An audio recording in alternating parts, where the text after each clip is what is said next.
ఒక ఊరిలో రాజున్నాడు, ప్రధాని ఉన్నాడు. రాజు భార్య నా తమ్ముని ప్రధానిగా చేర్చుకోండి అని చెప్పింది. నీ తమ్ముని నుంచి కాదు అని రాజన్నాడు. చేర్చుకోండి అని చెప్పింది. సరే అని తీసుకున్నాడు. దోబాన పైసలు ఇచ్చి ఇది పొద్దుగా వరకు ఈ దోబాన తీసుకుని పోయి నాకు 2000 తీసుకొని సంపాదించుకొని తీయన్నాడు. 2000లోని దుబానతో 2000 అయితే తీసుకురావాలని ఆయన బాగా అన్నం తినక బీరిపోయినట్టు ఉన్నాడు. ఈ నుంచి కాకపోతే పాత ప్రధానం పిలిచింది. పిలిచి ఈ దుబాన పైసలతో పొద్దుగా 2000 తీసుకొచ్చి అని రాదన్నాడు. సరే పోయింది. ఈ దుబాన తీసుకొని పోయి పగ్గం కొన్నాడు. పగ్గం కొని రోడ్డుకు లైన్ పట్టింది.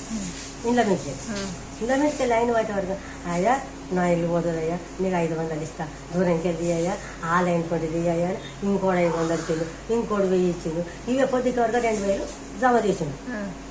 పాత ప్రధాని తీసుకుపోయి రాజుకి ఇచ్చిండు. ఈ కొత్త ప్రధాని కూడా రాజుకి ఇచ్చిండు. ఈ ప్రధాని వెళ్ళిపోయింది. ఆ ప్రధాని అందరికి వస్తుందా రాదు. తెలివితోని ఆ ప్రధాని సంపాదించిండు. దువ్వానతోని 2000 సంపాదించిండు ఒక రోజుల. రాజు కన్నా ఎక్కువ తెలివి ప్రాతానికి ఉంటుంది. ఏం పాన ముచ్చటైనా కానీ ప్రాతాన్ని అడగంటే రాజు ఏం చేయదు.